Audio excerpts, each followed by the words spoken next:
Hello my dear students, welcome to the IMB education. आज की इस वीडियो में हम करने वाले हैं क्लास 12th बायोलॉजी का चैप्टर एनवायरमेंटल इश्यूज के NEET previous question last 33 years के। इस चैप्टर के अंदर टोटल 125 क्वेश्चन है जो कि हम दो पार्ट्स के अंदर कंप्लीट करेंगे। आज फर्स्ट पार्ट के अंदर हम फर्स्ट टू 73 क्वेश्चन तक हम कंप्लीट करेंगे एंड सेकेंड पार्ट बहुत ही जल्द आएगा जहाँ पर हम अदर चैप्टर्स जो अदर क्वेश्चन भी है उनको भी कंप्लीट कर देंगे। इसके अलावा हमारे लगभग सभी चैप्टर कंप्लीट हो चुके हैं। अगर आपने अदर चैप्टर देखनी है तो आपको आई बटन में प्लेलिस्ट का लिंक मिल जाएगा जहां पर आप अदर चैप्टर भी देख सकते हो। अगर आपको बायोलॉजी एंड केमिस्ट्री के नोट्स चाहिए for pure NCERT based NEET exam के लिए तो आप इस वीडियो का डिस्क्रिप्शन चेक कर सकते हो। तो चलिए स्टार्ट करते हैं। हमारा फर्स्ट टॉपिक है इंट्रोडक्शन और यहाँ से क्वेश्चन पूछा गया है which of the following is a secondary pollutant NEET 2018 में, यानी इनमें से कौन सा एक सेकेंडरी पोल्यूटेंट है। अब देखिए पोल्यूटेंट दो टाइप के होते हैं, फर्स्ट होता है प्राइमरी एंड सेकंड होता है सेकेंडरी पोल्यूटेंट। अब इनमें क्या डिफरेंस है। अगर मान लीजिए नेचुरल रिसोर्सेज के द्वारा सिंपल कोई पोल्यूशन निकल रहा है तो वो होता है प्राइमरी पोल्यूशन, या फिर जो है वो ह्यूमन एक्टिविटीज़ की वजह से भी निकल रहा है तो भी वो प्राइमरी के अंदर आता है। बट अगर प्राइमरी पोल्यूटेंट्स ही आपस में रिएक्शन करते हैं और फिर कुछ अलग बनता है तो उसको बोलते हैं सेकेंडरी पोल्यूटेंट। तो यहाँ पे पूछा गया कि इनमें से कौन सा एक सेकेंडरी पोल्यूटेंट है, कार्बन मोनोऑक्साइड, कार्बन डाइऑक्साइड या फिर सल्फर डाइऑक्साइड या फिर ओजोन। तो यहाँ पर जो आपका सेकेंडरी पोल्यूटेंट है वो है आपका ओजोन। ओजोन किसके अंदर आता है, सेकेंडरी पोल्यूटेंट के अंदर आता है। ओके, नेक्स्ट हमारा क्वेश्चन नंबर 2 पूछा गया a renewable exhaustible natural resource is, यानी एक रिन्यूएबल होना चाहिए, एग्जॉस्टेबल होना चाहिए और एक नेचुरल रिसोर्सेज कौन सा हो सकता है। कोल हो सकता है, पेट्रोलियम हो सकता है, मिनरल्स हो सकते हैं या फिर फॉरेस्ट होता है। सबसे पहले तो रिन्यूएबल होना चाहिए। पेट्रोलियम, कोल और आपके मिनरल्स जो होते हैं, मिनरल्स रिन्यूएबल हो सकते हैं बट कोल और पेट्रोलियम बिल्कुल भी आपके रिन्यूएबल नहीं है, नॉन रिन्यूएबल है। एग्जॉस्टेबल कौन सा हो सकता है आपका, फॉरेस्ट हो सकता है और कंप्लीटली नेचुरल होता है। तो यहाँ पे आंसर आ जाएगा आपका ऑप्शन डी। नेक्स्ट हमारे क्वेश्चन नंबर 3 में पूछा गया which is the cause of damage to relative biological effectiveness, यानी बायोलॉजिकल जो इफेक्टिव जितना होना चाहिए उसको कौन डैमेज कर सकता है highly. High temperature, pollution, radiation या फिर लो टेम्परेचर। तो सबसे ज्यादा जो है वो डैमेज करता है कौन, पॉल्यूशन। तो आंसर आ जाएगा ऑप्शन बी। नेक्स्ट हमारा क्वेश्चन नंबर 4 है which of the following is a secondary pollutant. यहाँ पे भी वापस हमसे पूछा गया कि कौन सा एक सेकेंडरी पोल्यूटेंट है। PAN इसकी फुल फॉर्म होती है पर ऑक्सी एसाइल नाइट्रेट। यहाँ पे इसकी फुल फॉर्म क्या होती है, पर ऑक्सी एसाइल नाइट्रेट। सेकंड जो लिखा गया एरोसोल, फिर है कार्बन मोनोऑक्साइड और कार्बन डाइऑक्साइड। तो यहाँ पर जो सेकेंडरी पोल्यूटेंट होता है वो होता है आपका पर oxy acyl nitrate. Okay, next हमारा क्वेश्चन नंबर 5 पूछा गया पेट्रोलियम इज ए, पेट्रोलियम क्या है, सिंथेटिक प्रोडक्ट है, रिन्यूएबल रिसोर्स है, नॉन रिन्यूएबल रिसोर्स है या फिर इनकन्वीनियंट रिसोर्स है। तो यहाँ पर ये नॉन रिन्यूएबल रिसोर्स है तो आंसर आ जाएगा ऑप्शन सी। नेक्स्ट हमारा क्वेश्चन नंबर 6 में पूछा गया minerals and metals are, minerals and metals क्या है, बायोडिग्रेडेबल रिसोर्स है, रिन्यूएबल है, नॉन रिन्यूएबल है या फिर renewable and non renewable resources है। तो देखिए जो आपके मिनरल्स होते हैं वो मोस्टली आपके रिन्यूएबल हो सकते हैं और जो मेटल्स होते हैं वो मैक्सिमम क्या होते हैं, नॉन रिन्यूएबल होते हैं। तो यहाँ पर मिनरल्स एंड मेटल्स जो वो renewable and non renewable resources हो सकते हैं। तो आंसर आ जाएगा ऑप्शन डी। नेक्स्ट हमारा क्वेश्चन नंबर 7 है domestic waste constituent. Domestic waste constituent क्या होता है। डोमेस्टिक वेस्ट के अंदर मैक्सिमम क्या मिलेगा, non biodegradable pollution, biodegradable pollution, effluent या फिर एयर पोल्यूशन। तो डोमेस्टिक वेस्ट के अंदर हमें मैक्सिमम मिलता है बायोडिग्रेडेबल पोल्यूशन। तो हमारा आंसर आ जाएगा ऑप्शन बी। ओके, नेक्स्ट जो हमारा टॉपिक है वो है air pollution and its control. अब आपको बता दूं कि यहाँ पर आपको maximum question out of NCERT देखने को मिल सकते हैं बट अभी जो है वो रिसेंट में अगर आप देखोगे तो यहाँ पर जो है 19 में 20 में तो वो एनसीईआरटी बेस्ड ही आते हैं। बट फिर भी अगर आप ये क्वेश्चन है वो एक बार अच्छे से देख सकते हो, पूरा डिटेल में ज़्यादा आपको उस टॉपिक को पढ़ना नहीं है। तो चलिए विच of the following statement is not valid for aerosols. यहाँ पर कौन सी एक स्टेटमेंट है जो एरोसोल्स के लिए वैलिड नहीं है। ऑप्शन लिखा गया है they alter rainfall and monsoon pattern, they cause increased agriculture productivity, they have negative impact on agriculture land and they are harmful to the human health. अब एरोसोल क्या होते हैं, ये होते हैं पोल्यूटेंट। तो यहाँ पर ये हार्मफुल टू ह्यूमन हेल्थ हो सकते हैं, they are negative impact on agriculture land हो सकते हैं but they cause increase productivity. Agriculture productivity को कैसे बढ़ा सकते हैं अगर वो नेगेटिव इम्पैक्ट डाल रहे हैं तो यहाँ पर ये पॉइंट तो बिल्कुल भी वैलिड नहीं है कि वो जो है वो एग्रीकल्चर प्रोडक्टिविटी को इंक्रीज करते हैं। तो आंसर आ जाएगा option B is a not valid for aerosol. Okay, next हमारा क्वेश्चन नंबर जो वो 9 है यहाँ पे पूछा गया acid rain is caused by increase in the atmospheric concentration of. Atmosphere के अंदर किस चीज की कंसंट्रेशन बढ़ने से जो एसिड रेन हो सकती है, CO2 and CO, ozone and dust, आपके sulphur dioxide and nitrogen oxide या फिर sulphur trioxide and carbon monoxide. तो देखिए जो सल्फर और नाइट्रोजन के जो ऑक्साइड होते हैं उनकी वजह से एसिड रेन होती है। जो सल्फर के ऑक्साइड होते हैं वो सल्फ्यूरिक एसिड बना लेते हैं रेन के साथ में, और जो नाइट्रोजन ऑक्साइड होते हैं वो नाइट्रिक एसिड बना लेते हैं जो कि हार्मफुल होते हैं। तो यहाँ पे आंसर आ जाएगा SO2 एंड NO2। नेक्स्ट हमारा क्वेश्चन नंबर जो वो 10th है, यहाँ पे बोला गया है कि which of the following are most suitable indicator of SO2 pollution in the environment. यानी अगर SO2 सल्फर डाइऑक्साइड अगर है एनवायरमेंट के अंदर तो उसका मोस्ट सुटेबल इंडिकेटर कौन सा हो सकता है। एल्गी हो सकती है, फंजाई हो सकती है, लाइकन हो सकता है, या फिर कोनिफेरस हो सकते हैं।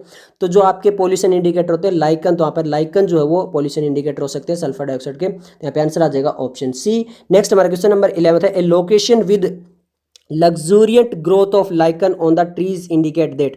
मतलब यहाँ पर बहुत ज़्यादा लाइकन्स की अगर ग्रोथ हो जाती है किसी लोकेशन पे तो वो क्या इंडिकेट करता है। Trees are very healthy, trees are heavily infested, location is highly polluted, या फिर लोकेशन इज नॉट पॉल्यूटेड। तो जो लाइकन है वो जनरली कहाँ पे ग्रोथ करते हैं, जहाँ पे पॉल्यूशन नहीं होता है, तो लोकेशन इज नॉट पॉल्यूटेड वहाँ पे वो होंगे। ओके, नेक्स्ट हमारा क्वेश्चन नंबर 12 है, a scrubber in the exhaust of a chemical industrial plant remove. जो स्क्रबर होता है केमिकल इंडस्ट्रियल के एग्जॉस्ट में वो क्या चीज रिमूव करता है। Gases like sulphur dioxide, particulate matter of the size 5 micrometre और above, gases like ozone and methane, या फिर particulate matter of size 2.5 micrometre और लेस। यहाँ पे स्क्रबर पूछा है, इलेक्ट्रोस्टेट का नहीं पूछा, तो आपको ये भी पॉइंट पता होना चाहिए। तो प्योर एनसीईआरटी बोलती है कि स्क्रबर जो होते हैं वो सल्फर डाइऑक्साइड गैसेज वगैरह को रिमूव करते हैं। ओके, नेक्स्ट हमारा क्वेश्चन नंबर 13 है, the air prevention and control of pollution act come into the force. यहाँ पर हमसे पूछा गया कि ये जो है वो कब फोर्स में आता है, एयर प्रिवेंटेशन एंड कंट्रोल, 1985, 1990, 1975 या फिर 1981। तो कम इनटू फोर्स आया था ये कब, 1981 के अंदर, बट इसको अमेंडेड किया गया था कब, 1987 के अंदर। तो आप ये अमेंडेड अगर लिखा जाए तो आपको 1987 लगाना। ओके, नेक्स्ट हमारा क्वेश्चन नंबर 4 है, which one of the following is not correct with regard to the harmful effect of particulate matter of size 2.5 micrometre और लेस। अगर यहाँ पर हार्मफुल पार्टिकुलेट 2.5 माइक्रोमीटर या फिर कम है तो वो हार्मफुल इफेक्ट करते हैं, बट इसमें से कौन सी इनकरेक्ट है। It can cause respiratory problem, it can directly enter into our circulatory system, it can cause inflammation, damage to the lungs, or it can be inhaled into the lungs। हाँ, ये respiratory problem करता है, but ये directly हमारे circulatory system के अंदर नहीं जाता, ब्लड वगैरह के अंदर डायरेक्टली एंटर नहीं करता है, लंग्स को मेनली अफेक्ट करता है। तो ये नोट करेक्ट है, तो आंसर आ जाएगा ऑप्शन बी। नेक्स्ट हमारा क्वेश्चन नंबर 15 में पूछा गया, DB is a standard abbreviation used for the quantitative expression of. यहाँ पर ये पूछा गया कि DB यानी जो डेसिबल यूनिट होती है, इसकी फुल फॉर्म होती है डेसिबल यूनिट। ये किस चीज़ को मेजर करती है, the density of bacteria in a medium, the particulate pollutant, या the dominant bacillus in the culture, या फिर ए सर्टन पेस्टिसाइड। तो यहाँ पर ये जो किस चीज़ को मेजर किया जाता है, इसे साउंड को मेजर किया जाता है। ये पर्टिकुलर पॉल्यूटेंट यानी नॉइस पॉल्यूटेंट को मेजर करने के लिए काम आता है। तो आंसर आ जाएगा ऑप्शन बी। नेक्स्ट हमारा क्वेश्चन नंबर 16 देख लेते हैं। क्वेश्चन नंबर 16 में बोला गया, steps taken by the government of India to control air pollution include. यानी गवर्नमेंट ऑफ इंडिया ने कुछ स्टेप्स उठाए थे पोल्यूशन को कंट्रोल करने के लिए, एयर पोल्यूशन को। तो उसमें क्या चीज़ इंक्लूड की गई थी, कंपल्सरी PUC यानी आपका pollution under control certification of petrol driven vehicle which test for carbon monoxide and hydrocarbon. Second है permission to use only pure diesel with a maximum of 500 ppm sulphur as fuel for vehicle. C a use of non polluting compressed natural gas only as fuel by all buses and trucks. D है compulsory mixing of 20% ethyl alcohol with petrol and 20% biodiesel with diesel. तो यहाँ पर government of India ने pollution को control करने के लिए क्या किया था, कंपल्सरी PUC यानी पोल्यूशन अंडर कंट्रोल सर्टिफिकेट सभी व्हीकल्स के लिए कर दिया था। आपको भी पता है अगर ये ना हो तो चालान कट जाता है। तो यहाँ पर ये जो वो बिल्कुल कंपल्सरी कर दिया गया था। तो आंसर आ जाएगा ऑप्शन ए। नेक्स्ट हमारा क्वेश्चन नंबर 17 है, according to central pollution control board CPCB which particulate size in diameter in micrometer of the air pollutant is responsible for greatest harm to human। यानी सबसे ज़्यादा कौन सा हो सकता है, 1 और लेस, 5.2 या फिर 2.5 माइक्रोमीटर में, या फिर 2.5 माइक्रोमीटर और लेस, या फिर 1.5 माइक्रोमीटर और लेस। तो प्योर एनसीईआरटी के हिसाब से 2.5 माइक्रोमीटर या इससे कम अगर वहाँ पे पार्टिकुलेट साइज है उसका डायमीटर के अंदर तो वो हार्मफुल इफेक्ट बोलेगा। तो आंसर आ जाएगा ऑप्शन सी। नेक्स्ट हमारा क्वेश्चन नंबर 18 है, in a coal fired power plant यानी एक कोल से चलने वाला पावर प्लांट है। Electrostatic precipitator are install to control the emission of. Electrostatic precipitator वहां पर डाले गए हैं, तो वो किस चीज़ को कंट्रोल करेंगे, यानी नाइट्रोजन के ऑक्साइड को, या फिर SPM को, या फिर कार्बन मोनोऑक्साइड को, या फिर सल्फर डाइऑक्साइड को। अब ये SPM क्या होता है, ये होता है सस्पेंडेड पार्टिकुलेट मैटर, जो कि आपके 2.5 माइक्रोमीटर से कम जो डायमीटर वाले होंगे उनको ये कैच करने का काम करता है। मैंने अभी आपको बताया था स्क्रबर अलग काम करता है, वो आपका माइक्रोमीटर वाला को नहीं करता, वो सल्फर डाइऑक्साइड को करता है। बट मैंने आपको यहाँ पे बताया इलेक्ट्रोस्टैटिक होता है वो SPM यानी आपके सस्पेंडेड पार्टिकुलेट मैटर को रिमूव करता है। तो आंसर आ जाएगा ऑप्शन बी। नेक्स्ट हमारा क्वेश्चन नंबर जो वो 19 है, photochemical smog pollution does not contain, यानी फोटोकेमिकल स्मोक के अंदर क्या चीज़ नहीं मिलेगी, पेन यानी आपकी पर oxy acyl nitrate, ozone, nitrogen dioxide या फिर कार्बन डाइऑक्साइड। तो वहाँ पर इसमें क्या नहीं मिलेगा आपको, कार्बन डाइऑक्साइड उसमें नहीं मिलेगा। ओके, नेक्स्ट हमारा क्वेश्चन नंबर जो वो 20 है, lead concentration in blood is considered alarming if it is. जो लेड कंसेंट्रेशन अगर ब्लड के अंदर बढ़ रही है तो कब वो अलार्मिंग के स्टेट के अंदर आ जाएगी, 20 माइक्रोमीटर पर 100 मिलीलीटर, या फिर 30 मिलीग्राम 4 to 6 मिलीग्राम, या फिर 10 मिलीग्राम। तो यहाँ पर देखिए अलार्मिंग बोला इन्होंने, कंसिडर्ड अलार्मिंग मतलब बहुत ज़्यादा हो गया, तो वहाँ पर अबाउ 20 मिलीग्राम, अगर 25 मिलीग्राम से अबाव हो जाए तो वो अलार्मिंग रेट हो जाता है। 25 मिलीग्राम से वो एक ही है, तो यहाँ पे 30 मिलीग्राम पर 100 मिलीलीटर का आंसर आ जाएगा। नेक्स्ट हमारा क्वेश्चन नंबर 21 है, fluoride pollution mainly affect. Fluoride pollution अगर है तो वो मेनली किस चीज़ को अफेक्ट करता है, ब्रेन को, हार्ट को, टीथ को, किडनी को, तो वो मेनली अफेक्ट करेगा टीथ को। तो आंसर आ जाएगा ऑप्शन सी। नेक्स्ट हमारा क्वेश्चन नंबर जो है वो 22 है, what is the intensity of sound in normal conservation, मतलब अगर नॉर्मल कन्वर्सेशन हो रही है तो उसमें इंटेंसिटी ऑफ साउंड कितनी हो सकती है, 10 to 20 डेसिबल, या फिर 30 to 60, या फिर 70 to 90, या फिर 120 to 150। अगर 80 डेसिबल से ज़्यादा है तो उसको हम जो वो नॉइस कंसीडर करते हैं, उसको पॉल्यूशन के अंदर उसको कंसीडर करते हैं। तो यहाँ पर 90 या फिर 150 वाले तो बिल्कुल भी नहीं हो सकते, और ये साउंड काफ़ी लो हो सकती है। अब नॉर्मल अगर हमें करनी है तो उस 30 to 60 डेसिबल के बीच में होती है। नेक्स्ट हमारा क्वेश्चन नंबर 23 है, which of the following is pollution related disorder. Pollution related disorder कौन सा है, सिलिकोसिस, न्यूमोकोसिस, फ्लोरोसिस, या फिर लेप्रोसिस। तो आपका सिलिकोसिस जो है वो आता है आपका पॉल्यूशन रिलेटेड डिसऑर्डर के अंदर, जो कि आपके लंग्स वगैरह को डैमेज कर सकता है। जो सिलिकॉन वगैरह के अंदर जहाँ पे मिट्टी वगैरह का काम जहाँ पे होता है वहाँ पे हो सकता है। ऑक्यूपेशनल रेस्पिरेटरी डिसऑर्डर के अंदर भी दिया हुआ है। नेक्स्ट हमारा क्वेश्चन नंबर 24 है, which of the following is the use of lichen in case of pollution. Lichen का क्या यूज हो सकता है, they promote pollution, lichen are not related with pollution, they treat the pollution water, they act as bio indicator. तो वो जो है lichen आपका बायो इंडिकेटर की तरह वर्क कर सकता है, क्योंकि जहाँ पे पोल्यूशन होगा वहाँ पे वो ग्रो ज़्यादा नहीं करते। नेक्स्ट हमारा क्वेश्चन नंबर जो 25 है, the supersonic jet cause pollution by the thinning of. जो सुपरसोनिक जेट्स होते हैं वो कैसे पोल्यूशन कोज करते हैं, किस चीज़ को थिन करके, ऑक्सीजन की लेयर को, ओजोन की लेयर को, CO2 कार्बन डाइऑक्साइड की लेयर को, या फिर सल्फर डाइऑक्साइड की लेयर को। तो वो ओजोन की लेयर को थिन करते हैं, उसकी वजह से पोल्यूशन बढ़ जाता है। तो आंसर आ जाएगा ऑप्शन बी। नेक्स्ट हमारा क्वेश्चन नंबर 26 है, carbon monoxide is a pollutant because. Carbon monoxide pollutant क्यों है, react with haemoglobin, make nervous system inactive, it react with oxygen, या फिर इट इनहिबिट ग्लाइकोलाइसिस। तो वो हीमोग्लोबिन के साथ रिएक्ट करती है, परमानेंट वहाँ पर अटैच हो जाती है। नेक्स्ट हमारा क्वेश्चन नंबर जो 27 है, how carbon monoxide emitted by automobile prevent transport of oxygen in the body tissue. Option दिया गया, by forming a stable compound with the haemoglobin, by obstructing the reaction of oxygen with haemoglobin, by changing the oxygen into carbon dioxide, या फिर bye destroying the haemoglobin. तो यहाँ पर जो आपका क्या होता है, कार्बन मोनोऑक्साइड है वो क्या करती है, स्टेबल कंपाउंड बना लेती है हीमोग्लोबिन के साथ, और ऑक्सीजन का ट्रांसपोर्ट नहीं हो सकता। तो आंसर आ जाएगा ऑप्शन ए। ओके, नेक्स्ट हमारा क्वेश्चन नंबर 28 है, the Taj Mahal is threatened due to the effect of. Taj Mahal में क्या किस वजह से हो सकता है, ऑक्सीजन, हाइड्रोजन, क्लोराइन, या फिर सल्फर डाइऑक्साइड। क्योंकि सल्फर डाइऑक्साइड जो है उसकी वजह से एसिड रेन हो सकती है, और वहाँ पे क्या होता है, जो आपका मार्बल लगा है वो कैल्शियम कार्बोनेट है।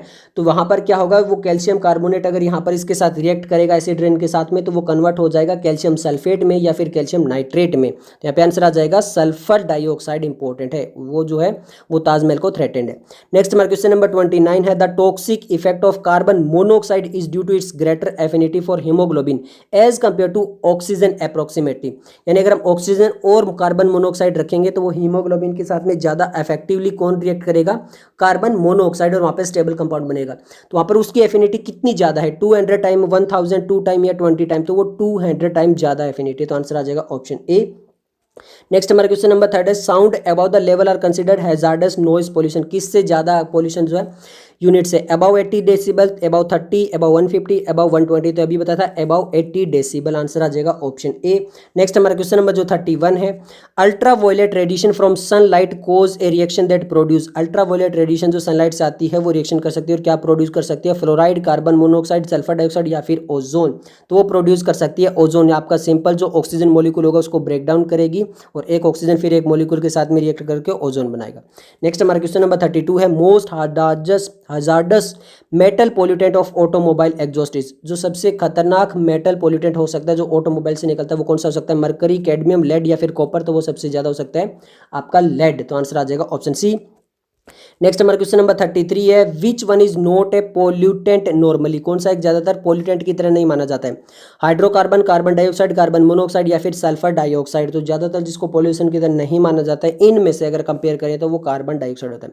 नेक्स्ट हमारा क्वेश्चन नंबर 34 है acid rain is due to the increase in atmospheric concentration, किसकी वजह से हो सकता है, ozone and dust, CO2 and CO, SO3 and CO, SO2 and NO2, ये दोबारा कर चुके तो आंसर आ जाएगा option D SO2 and NO2। Next हमारा क्वेश्चन नंबर 35 है major aerosol pollutant in jet plane emission, major aerosol कौन सा हो सकता है पोल्यूटेंट जेट प्लेन में, sulphur dioxide, carbon monoxide, methane या फिर फ्लोरोकार्बन, तो वहां पर सबसे मैक्सिमम जो होता है वो होता है फ्लोरोकार्बन, तो आंसर आ जाएगा ऑप्शन डी।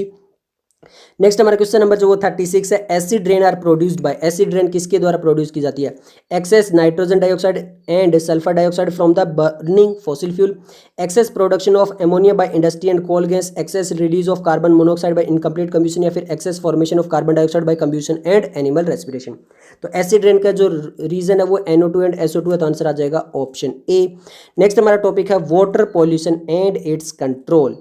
नेक्स्ट हमारा क्वेश्चन नंबर 37 है biochemical oxygen demand BOD may not be good index for pollution for water bodies receiving effluent from, may not be good index for pollution, तो ये किसके लिए जो है वो गुड पॉल्यूटेंट इंडेक्स नहीं हो सकता है BOD को मेजर करके, domestic sewage, dairy products, petroleum industry या फिर शुगर इंडस्ट्री, तो BOD होता है बायोकेमिकल ऑक्सीजन डिमांड और ये ज़्यादातर ऑर्गेनिक जो वेस्ट होता है, जो ऑर्गेनिक वेस्ट होता है, जो माइक्रोब्स जिसको जल्दी से यूटिलाइज कर सकते हैं, जहाँ पे उसकी वजह से ऑक्सीजन की डिमांड बढ़ जाती है, माइक्रोब्स जितने ज़्यादा ग्रो करते हैं तो वो ऑर्गेनिक में होता है, बट पेट्रोलियम इंडस्ट्रीज में ज़्यादातर वहाँ पर ऐसे माइक्रोब्स नहीं है, तो यहाँ पर आंसर आ जाएगा ऑप्शन सी, पेट्रोलियम इंडस्ट्री को हम मेजर नहीं कर सकते BOD के द्वारा, तो आंसर आ गया आपका ऑप्शन सी। नेक्स्ट हमारा क्वेश्चन नंबर जो वो 38 है, 38 में हमसे पूछा गया है a lake which is rich in organic waste may result in, अगर कोई लेक है वहाँ पे ऑर्गेनिक वेस्ट बहुत ज़्यादा है तो वहाँ पे क्या होगा, increased pollution of aquatic organism due to minerals, drying of the lake due to algal bloom या फिर increased pollution of fish due to loads of nutrients या फिर mortality of fish due to the lack of oxygen. यहाँ पर होगा eutrophication, अब उसमें होगा क्या कि यहाँ पर अगर मिनरल्स बहुत ज़्यादा लेक के अंदर, ऑर्गेनिक वेस्ट पूछा गया है, अगर लेक के अंदर बहुत ज़्यादा ऑर्गेनिक वेस्ट है तो वहाँ पे BOD बढ़ जाएगा, बायोकेमिकल ऑक्सीजन डिमांड बढ़ जाएगी, क्यों, क्योंकि वहाँ पर जो माइक्रोब्स है वो बहुत ज़्यादा ऑक्सीजन को कंज्यूम करने लगेंगे और उस चीज़ को डाइजेस्ट करने लगेंगे, और अगर वहाँ पर ऑक्सीजन ज़्यादा यूज़ होगा तो ऑक्सीजन की वाटर के अंदर ओवरऑल कमी आ जाएगी और वहाँ पर फिश को ज़्यादा ऑक्सीजन नहीं मिल पाएगी, तो mortality of the fish due to the lack of oxygen, answer आ जाएगा ऑप्शन डी। नेक्स्ट हमारा क्वेश्चन नंबर 39 है the highest DDT concentration in aquatic food chain सेलेकन, तो DDT क्या होता है, एक नॉन बायोडिग्रेडेबल सब्सटेंस है जो next to next trophic level के अंदर इंक्रीज होता जाता है, तो वो सबसे ज़्यादा किस में मिलेगा, फाइटोप्लैंक्टन में, सीगुल में, क्रेब में या फिर ईल के अंदर, तो जो हाईएस्ट ट्रॉफिक लेवल पे होगा उसमें वो सबसे ज़्यादा मिलेगा और यहाँ पर है सीगुल। ओके, नेक्स्ट हमारा क्वेश्चन नंबर जो 40 है a river with an inflow of domestic waste rich in organic waste may result in, इसकी वजह से क्या हो सकता है, an increased production of fish due to the biodegradable nutrients, death of fish due to the lack of oxygen, drying of the river very soon due to the algal bloom या फिर increased pollution of aquatic food web organism, तो इससे related अभी बताया था वहाँ पर क्या होगा, फिश की डेथ हो जाएगी लैक ऑफ ऑक्सीजन की वजह से, क्योंकि BOD काफ़ी ज़्यादा हो जाएगा। नेक्स्ट हमारा क्वेश्चन नंबर 41 है eutrophication of the water bodies leading to killing of the fishes mainly due to the non availability of, तो वहाँ पे किसकी अवेलेबिलिटी नहीं होती है जिसकी वजह से फिश डेथ हो जाती है, एसेंशियल मिनरल्स, ऑक्सीजन, फूड या फिर लाइट, तो सिंपल है ऑक्सीजन की कमी हो जाती है क्योंकि वहाँ पे बहुत ज़्यादा मिनरल्स है और उसकी वजह से जो है वो माइक्रो ऑर्गेनिजम्स एक्टिव हो चुके थे इसलिए। नेक्स्ट हमारा क्वेश्चन नंबर जो है वो 42 है, यहाँ पे पूछा गया increase in concentration of the toxicant at the successive trophic level is known as, अगर जो टॉक्सिसिटी लेवल है वो बार बार इंक्रीज हो रहा है तो उसको हम क्या बोलते हैं, बायो ट्रांसफॉर्मेशन, बायोकेमिकल साइकिलिंग या फिर बायो मैग्निफिकेशन या फिर बायो डिटेशिएशन, तो हम उसको बोलते बोलते हैं? बायो मैग्नीफिकेशन बोलते हैं, बायो एम्प्लीफिकेशन भी इसको बोला जा सकता है। तो आंसर आ जाएगा ऑप्शन सी। नेक्स्ट हमारा क्वेश्चन नंबर 43 है, high value of BOD biochemical oxygen demand indicates that. अगर वहां पर हाई BOD है तो वो क्या चीज इंडिकेट करता है? Water is less polluted, consumption of organic matter in the water is higher by the microbes, या फिर वाटर इज प्योर, या फिर वाटर इज हाईली पोल्यूटेड। तो BOD है तो वहाँ पे क्या हो रहा है? कंजप्शन ऑफ ऑर्गेनिक मैटर, जो उसको कंजप्शन कर रहे हैं जो भी वहाँ पे माइक्रोब्स है इन द वाटर, ये चीज़ तो है ही है। इसके अलावा ये क्या पता चलता है कि वहाँ पे जो वाटर है वो भी हाईली पोल्यूटेड है, तो यहाँ पे दोनों ही आंसर हो सकते हैं BOD। नेक्स्ट हम देख लेते हैं क्वेश्चन नंबर 44। क्वेश्चन नंबर 44 में बोला गया है, Rachel Carson's famous book the Silent Spring is related to, यानी इन्होंने कोई बुक लिखी थी, वो किससे रिलेटेड है? पोल्यूशन एक्सप्लोजन से, इकोसिस्टम मैनेजमेंट से, पेस्टिसाइड पोल्यूशन से, या फिर नॉइस पोल्यूशन से। तो ये रिलेट करती है आपकी किससे? पेस्टिसाइड पोल्यूशन से। आप एज इट इज याद रखना चाहो तो रख सकते हो, आंसर आ जाएगा ऑप्शन सी। नेक्स्ट हमारा क्वेश्चन नंबर 45 है, in area where DDT had been used extensively the population of birds declined significantly because। एक एरिया जहाँ पे DDT जो है वो काफ़ी ज़्यादा यूज़ किया जा सकता है, तो वहाँ पे बर्ड्स जो है उनकी पॉपुलेशन कम, उनकी जो पॉपुलेशन है वो कम हो रही है। ऐसा क्यों है? Birds stop laying eggs, earthworm in the area got eradicated, या फिर cobras were feeding exclusively on birds, या फिर many of the birds egg laid did not hatch. तो क्या होता है कि वहाँ पर वो जो उनका एग सेल होता है वो उसकी वजह से काफ़ी जो थिन हो जाता है। तो यहाँ पर मेनी ऑफ द बर्ड्स जो एग तो देते हैं बट वो हैच नहीं हो पाते हैं, इस वजह से वहाँ पे बर्ड्स जो है वो आगे उनकी पॉपुलेशन नहीं बढ़ रही है। तो आंसर आ जाएगा ऑप्शन डी। नेक्स्ट हमारे क्वेश्चन नंबर 46 है, measuring biochemical oxygen demand is a method use for. जो BOD को मेजर करके हम किस चीज़ का यूज़ करते हैं? Estimating the amount of organic matter in the sewage water, working out of the efficiency of oil driven automobile engine, measuring the activity of Saccharomyces cerevisiae in producing carbon on a commercial scale, या फिर working out the efficiency of RBC about their capacity to carry oxygen. तो BOD ज़्यादातर यहाँ पे estimate the the amount of organic matter in the sewage, यानी वहाँ पर हमें ये पता चल सकता है कि वहाँ पे ऑर्गेनिक मैटर कितना है सीवेज वाटर के अंदर।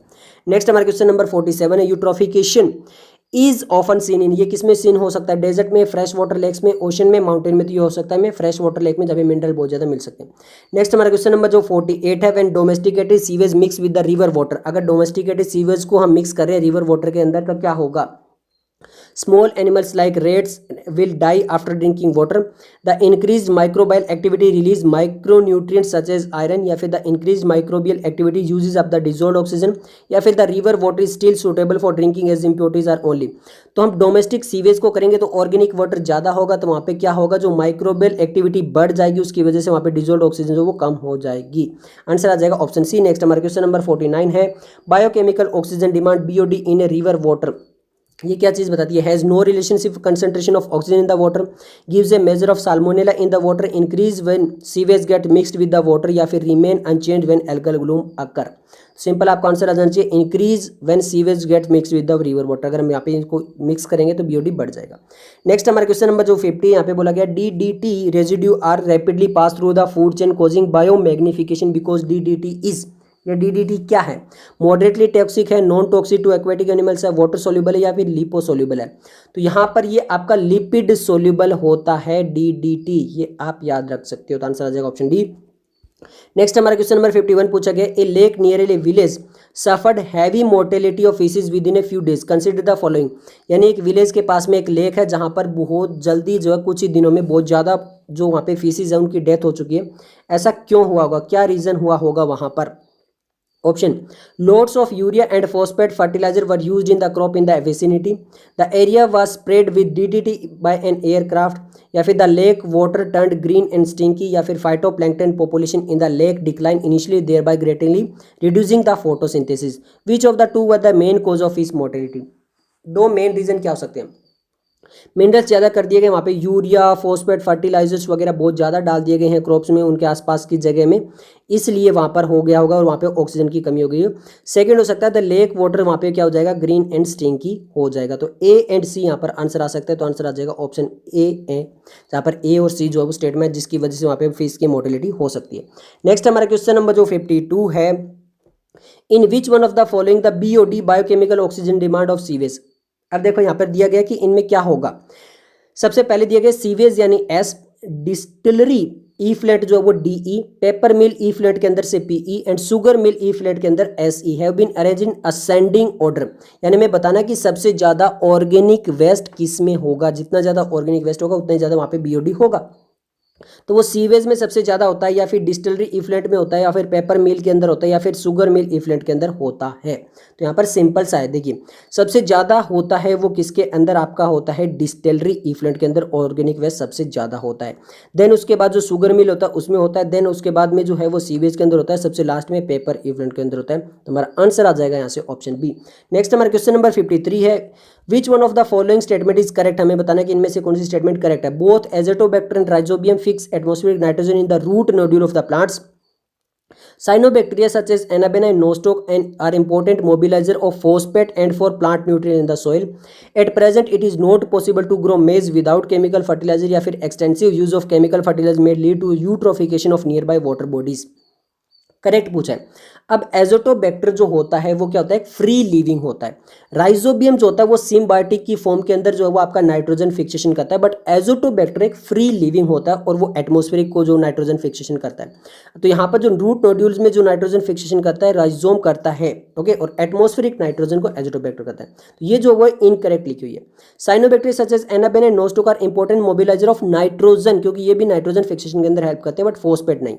Eight present it is not possible to, जी नहीं, आप ऑर्गेनिक फार्मिंग ज्यादातर अभी जो प्रमोट की जा रही है। Extensive use of chemical fertiliser may lead to eutrophication nearby, ये बिल्कुल करेक्ट लिखा है, तो आंसर आ जाएगा ऑप्शन डी। नेक्स्ट हमारा क्वेश्चन नंबर जो 54 है, which one of the following is not a bioindicator of water pollution. कौन सा एक वाटर पॉल्यूशन का इंडिकेटर नहीं है। Blood worms, stone flies, sewage fungus या फिर स्लज वॉर्म। तो जो आपकी स्टोन फ्लाइज होती है वो आपकी वाटर पोल्यूशन के लिए बायो इंडिकेटर का काम नहीं करती है, आप एज इट इज याद रख सकते हो। नेक्स्ट हमारा क्वेश्चन नंबर जो 55 है, limit of BOD prescribed by central pollution central board for the discharge of industrial and municipal waste water into natural surface water. जहाँ पे नेचुरल वाटर वगैरह मिल रहा है, सरफेस वाटर मिल रहा है, जैसे मान लीजिए कोई पॉन्ड है, कोई लेक है, कोई रिवर है, तो उसमें सेंट्रल पोल्यूशन सेंट्रल बोर्ड क्या बोलता है कि किस हिसाब से आप इंडस्ट्रियल या फिर म्युनिसिपल वेस्ट को उस वाटर के अंदर डाल सकते हो। तो यहाँ पर बोला गया लेस देन 30 ppm या फिर लेस देन 3 ppm या फिर लेस देन 10 ppm या फिर लेस देन 100 ppm। तो यहाँ पर जो वाटर होना चाहिए वो होना चाहिए आपका सिंपल सा लेस देन 30 ppm से कम होना चाहिए, और वो 27 डिग्री सेल्सियस पे होना चाहिए, और आप उसको 3 डेज तक डाल सकते हो, उसके बाद में आपको उसको स्टॉप करना पड़ेगा। तो आंसर आ जाएगा ऑप्शन ए। नेक्स्ट हमारा क्वेश्चन नंबर जो 56 है, which one of the following is not used for disinfection of drinking water. Drinking water को डिसइंफेक्टेंट करने के लिए किसको यूज़ नहीं कर सकते, क्लोरीन को, ओजोन को, क्लोरामाइन को या फिर फिनाइल को। तो फिनाइल जो है उसको तो बिल्कुल भी यूज़ नहीं कर सकते, तो आंसर आ जाएगा ऑप्शन डी। नेक्स्ट हमारा क्वेश्चन नंबर 57 है, common indicator organism of water pollution. Water pollution के लिए कॉमन इंडिकेटर कौन सा हो सकता है। ऑप्शन है लेमना पेंसियोटा, ऑप्शन बी है इकोर्निया क्रेसिपस, सी है इस्केरिया कोलाई, डी है एंटामोइबा हिस्टोलाइटिका। अब सिंपल सा समझिए, यहाँ पर जो ई कोलाई है, ई कोलाई अगर उस वाटर के अंदर मिल रही है तो इसका मतलब है कि वहाँ पर जो आपका फीकल मैटर वगैरह वहाँ पर रिलीज किया गया होगा, जो इंडिकेट करता है कि यहाँ पर फीकल मैटर उस वाटर के अंदर होगा, जिसकी वजह से वो वाटर है वो काफ़ी कंटेमिनेटेड हो गया है। क्यों? क्योंकि ई कोलाई जो वो इंटेस्टाइन के अंदर मिलती है। तो यहाँ पर ई कोलाई जो वो कॉमन इंडिकेटर मैक्सिमम टाइम पे होता है। नेक्स्ट हमारा क्वेश्चन नंबर 58, अभी इतनी बार आएगा, बहुत ज़्यादा question. E coli is used as indicator organism और determine pollution of water with heavy metal, faecal matter, industrial effluent या फिर पोलन ऑफ द एक्वेटिक। तो ई कोलाई को इंडिकेटर की तरह यूज कर सकते हैं, क्योंकि उसमें क्या होगा, फीकल मैटर की वजह से वहाँ पे ई कोलाई आया होगा, ये इंडिकेट करता है। तो आंसर आ जाएगा ऑप्शन बी। नेक्स्ट हमारा क्वेश्चन नंबर 59 देख लेते हैं। 59 में ही पूछा गया, विच of the following is absent in polluted water. यानी इनमें से कौन सा एक पॉल्यूटेड वाटर के अंदर एब्सेंट होगा, जो बिल्कुल भी नहीं मिलेगा। Hydrilla, water hyacinth, larva of stone fly या फिर ब्लू ग्रीन एल्गी। तो लार्वा ऑफ स्टोन फ्लाई बिल्कुल भी नहीं मिलेगी जो आपका पॉल्यूटेड वाटर बॉडीज होगा उसके अंदर। नेक्स्ट हमारा क्वेश्चन नंबर 60 है, व्हाट इज BOD। BOD क्या होता है, the amount of oxygen utilised by organism in the water, the amount of oxygen utilised by micro organism for decomposition, या फिर the total amount of oxygen present in water, या फिर all of the above. Simple आपको पता हो जाना चाहिए, the amount of oxygen जो कि यूटिलाइज कर लेते हैं माइक्रो ऑर्गेनिज्म डीकंपोजिशन के टाइम पे, उसको बोलते हैं BOD। आंसर आ जाएगा ऑप्शन बी। नेक्स्ट हमारा क्वेश्चन नंबर 61 है, the Minamata disease in Japan was caused through the pollution of water by. तो यहाँ पर बोला गया कि एक मीनामाटा डिजीज होती है जापान के अंदर, किस वाटर, किसकी वजह से, वाटर के अंदर किस की वजह से, साइनाइड की वजह से, मिथाइल आइसोसाइनेट की वजह से, लेड की वजह से, मरकरी की वजह से। अगर उस वाटर में मरकरी की वजह से जो एक डिजीज होती है जिसे बोलते हैं मिनामाटा डिजीज। नेक्स्ट हमारा क्वेश्चन नंबर 62 है, डीडीटी जो है वो क्या है, not a pollutant, an antibiotic, a non degradable pollutant या फिर ए बायोडिग्रेडेबल पोल्यूटेंट। तो एक नॉन डिग्रेडेबल पोल्यूटेंट होता है, तो आंसर आ जाएगा ऑप्शन सी। नेक्स्ट हमारा क्वेश्चन नंबर 63 है, which of the following organism is likely to have more concentration of DDT in its body. सबसे ज़्यादा जो डीटीटी किस में मिलेगा, तो मैंने आपको बताया था जैसे जैसे ट्रॉफिक लेवल बढ़ता जाएगा डीटीटी की कंसंट्रेशन बढ़ती जाएगी। Top carnivores, primary producer herbivores, carnivores, तो वो टॉप कार्निवोर्स में सबसे ज़्यादा मिलेगा क्योंकि वो हायर ट्रॉपिक लेवल पे है, तो आंसर आ जाएगा ऑप्शन ए। नेक्स्ट हमारा क्वेश्चन नंबर 64 है, the maximum biomagnification would be in which of the following in case of aquatic ecosystem. सबसे ज़्यादा बायोमैग्निफिकेशन किस में हो जाएगी, जू प्लैंकटन में, फाइटोप्लैंकटन में, फिशेज में, बर्ड्स में। तो वो बर्ड्स में सबसे ज़्यादा हो जाएगी, अभी आपको बताया भी था कि उसकी वजह से उनकी पॉपुलेशन भी कम हो सकती है। नेक्स्ट हमारा क्वेश्चन नंबर जो 65 है, which one of the following organism is used as indicator of water quality. Water quality को जो है इंडिकेट के लिए किसको यूज किया जा सकता है, एजोस्पाइरलम, इस्कारिया यानी ई कोलाई, या फिर बिगियाटा, या फिर क्लोरेला। तो यहाँ पर उसको हम यूज कर सकते हैं, वो है ई कोलाई। नेक्स्ट हमारा क्वेश्चन नंबर जो है वो 66 है। क्वेश्चन नंबर 66 में बोला गया है, the most common indicator organism that represent polluted water. Most common कौन सा हो सकता है, सी vibrio, Entamoeba histolytica, E coli, या फिर टी में, तो वो हो सकता है आपका मोस्ट कॉमन ई कोलाई, तो आंसर आ जाएगा ऑप्शन सी। नेक्स्ट हमारा क्वेश्चन नंबर जो 67 है, phosphate pollution is caused by. Phosphate का पॉल्यूशन किसकी वजह से हो सकता है, सीवेज एंड फोस्पेट रॉक्स की, सीवेज एंड एग्रीकल्चर फर्टिलाइजर से, फोस्फेट रॉक ओनली, या फिर एग्रीकल्चर फर्टिलाइजर ओनली। तो वो हो सकता है सीवेज के अंदर भी फॉस्फोरस हो सकते हैं और आपका एग्रीकल्चर फर्टिलाइजर के अंदर तो होते हैं, तो आंसर आ जाएगा ऑप्शन बी। नेक्स्ट हमारा क्वेश्चन नंबर जो 68 है, when huge amount of sewage is dumped into a river it's BOD will. अगर बहुत ज़्यादा अमाउंट में सीवेज वाटर डाल दिया जाए तो उसका बीओडी इंक्रीज होगा, डिक्रीज होगा, स्लाइटली डिक्रीज होगा, रिमेन अनचेंज होगा, इंक्रीज होगा, डिक्रीज होगा, क्या होगा, तो सिंपल आपको पता है कि वहाँ पर वो बीओडी इंक्रीज हो जाएगा। नेक्स्ट हमारा क्वेश्चन नंबर 69 है, in Minamata bay Japan the animal which remain free from Minamata disease. जो मिनामाटा डिजीज होती है उससे कौन सा एक एनिमल है जिसको ये नहीं हो सकती, डॉग्स को, कैट्स को, पिग्स को, या फिर रैबिट्स को। देखिए ये ज़्यादातर किसको हो सकती है, जो फीड करता है मेराइन एनिमल, जैसे मतलब अगर वो फिश वगैरह खा रहा है या फिर कोई अदर चीज़ खा रहा है मेराइन से रिलेटेड, तो उसको हो सकती है। बट रैबिट्स जो होते हैं वो कंप्लीटली टेरेस्ट्रियल प्लांट्स पे डिपेंड करते हैं, तो उनको वो बिल्कुल भी होने की संभावना नहीं है, तो आंसर आ जाएगा रैबिट्स। नेक्स्ट हमारा क्वेश्चन नंबर 70 है, a dental disease characterised by moulting of teeth is due to the presence of certain chemical element in drinking water which of the following is that. यानी drinking water के अंदर कुछ ऐसे chemical हो सकते हैं जिसकी वजह से डेंटल जो है वो मोल्टिंग हो सकती है टीथ की, तो वो कौन सा केमिकल होगा, फ्लोराइन, बोरॉन, मरकरी, या फिर क्लोराइन। तो होता है फ्लोराइन, जो आपका डायरेक्टली अर्थ से वाटर निकाला जाता है उसके अंदर कहीं कहीं भी प्लेस पे फ्लोराइन ज़्यादा हो सकता है, तो आंसर आ जाएगा आपका ऑप्शन ए। नेक्स्ट हमारा क्वेश्चन नंबर 71 है, which among the following is likely to have the highest level of DDT deposition its body. सबसे ज़्यादा किस में हो सकता है, सीगुल में, फाइटोप्लैंक्टन में, ईल में, क्रैब में। ये सेम क्वेश्चन आप पहले भी कर चुके हैं और सीगुल आंसर आ जाएगा। नेक्स्ट हमारा क्वेश्चन नंबर 72 है, a disease caused by eating fish contaminated by industrial waste containing mercury compound it's called. ऐसी कौन सी डिजीज है जो कि आपकी ईटिंग फिश से हो सकती है इंडस्ट्रियल वेस्ट से, और जिसके अंदर मरकरी कंपाउंड है, ओस्टियोस्क्लेरोसिस, हेस्टियोमोटो ऑक्सीडेज, ब्राइट डिजीज, या फिर मिनीमाटा डिजीज। तो मिनीमाटा होगा, तो आंसर आ जाएगा ऑप्शन डी। लास्ट क्वेश्चन है इस वीडियो का, American water plant that has become a troublesome water weed in India. तो कौन सा एक अमेरिकन वाटर प्लांट था जो यहाँ पर अब ट्रबल सम हो सका, साइपेरस रोंट्यूडस, इकोर्निया क्रेसिपस, टाइफा लोटिफोलिया, या फिर ट्रापा बिसोनिया। तो वो है इस्कोर्निया क्रेसिपस, आंसर आ जाएगा ऑप्शन बी। तो ये सब कुछ था इस वीडियो के लिए। नेक्स्ट क्वेश्चन जो है वो हम नेक्स्ट पार्ट के अंदर करेंगे, बहुत जल्दी आपके सामने होगा, तब तक के लिए धन्यवाद।